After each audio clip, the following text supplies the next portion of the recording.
Lesikhona phela ingane ayikhona. Chulu awu baba chulu awungwaqangwaqa. Impela. Esikadile. Thumeza wena zingaka. Hayi. Phendukani isikhathi sakhona. Ziyanda sisi. Lezi ngane ezabheka bakubo imani kahle. Yiwo lawo. I was just feeling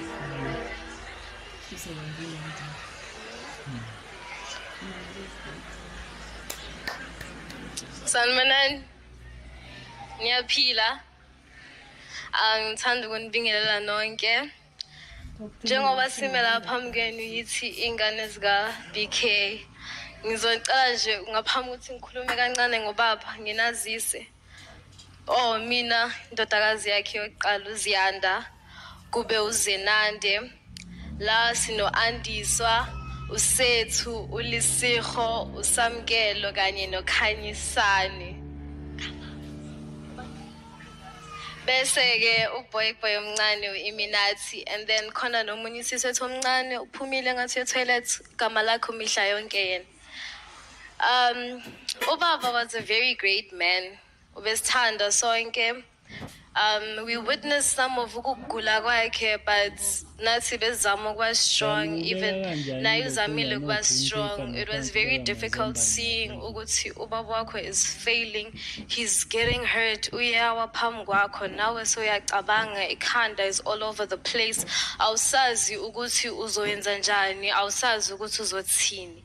But ngiyabonga ukuthi uNkulunkulu unginikile ithuba lokuthi ngibe nobaba ofana naye. Angicabanga ukuthi ukube bekhona omunye ubaba, ngiyacabanga ukuthi bengagijima ngifunana naye. Ukube benginomunye ubaba, obvious bengizomuza kwi-radio, but bengizoba naleyo desire yokuthi abe ubaba wami. Bavulele, it's painful, very painful.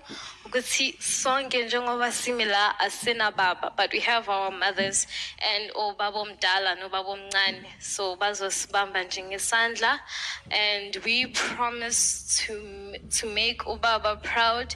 No, Jeremiah 29 verse 11 uyasho ukuthi I might be small but God has big plans for me.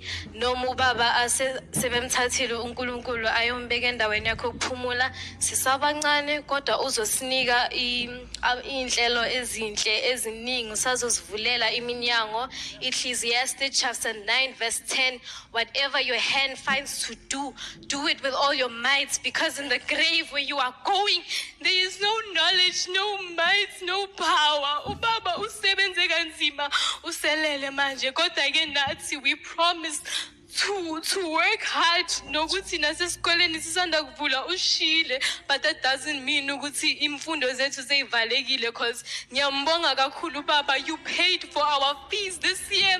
Ngiyakubonga, ngiyakuthanda iba nathi moyincane, siyakhuleka ukuthi usipha amandla in every step of the day. Ube nathi no baba, siyakhuleka ukuthi ube a very beautiful angel ezoba nathi, ezosigada mihla yonke yokuphila kwethu. Bese ke iyabonga Nkosi yami kakhulu ukuthi nonke nifikile nazobungaza nansi impilo kababa wami ongithandile, osithandile, thanda umndeni wakhe, bangani bakhe, his friends, his colleagues. Ubesethatha wonke umuntu njengomndeni wakho, bengathi lo umshana wami, cha beka umntana wakhe, lo colleague yami. No, he was my brother or sister. Ngibonga kakhulu leli thuba engitholile ukuthi ngikhulumele obhuti bami nosisi bami. Ngiyathemba nokuthi bazoba nawo amandla wokuqhubekela phambili ngaphandle kwababa, kodwa nami njengosisi omdala ngiyathembisa ukuthi maningidinga, here's your shoulder to cry on. Yibani ngicela nje ukuthi nibe nathi, nibe nani bosisi bami. Numbers chapter 48 verse 28 uthi lento oyisho ngawakho amagama uNkulunkulu uzokwenza empilweni yakho. Mawuthi wena ngeke uphumelele, shuthi ngeke uphumelele. Uma wena uthi uzophasa ngegama likaJesu.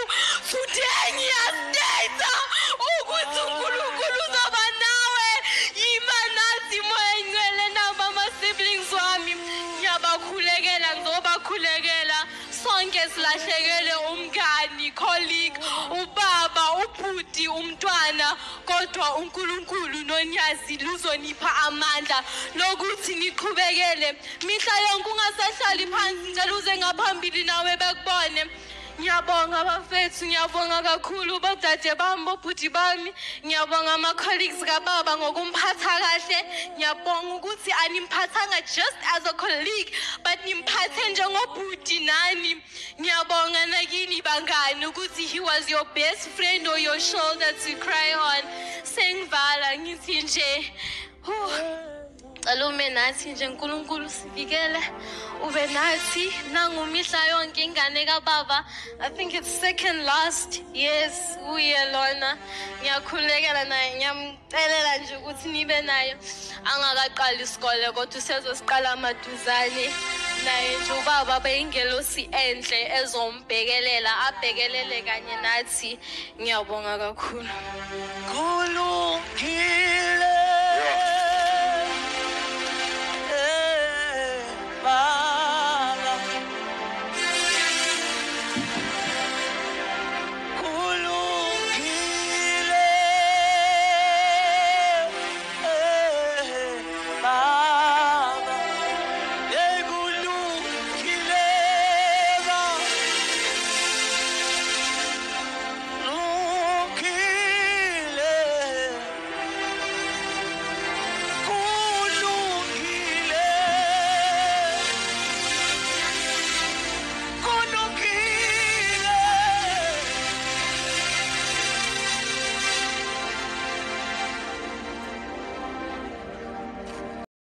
Izingane zaBheka Mchunu zithembise ukubambana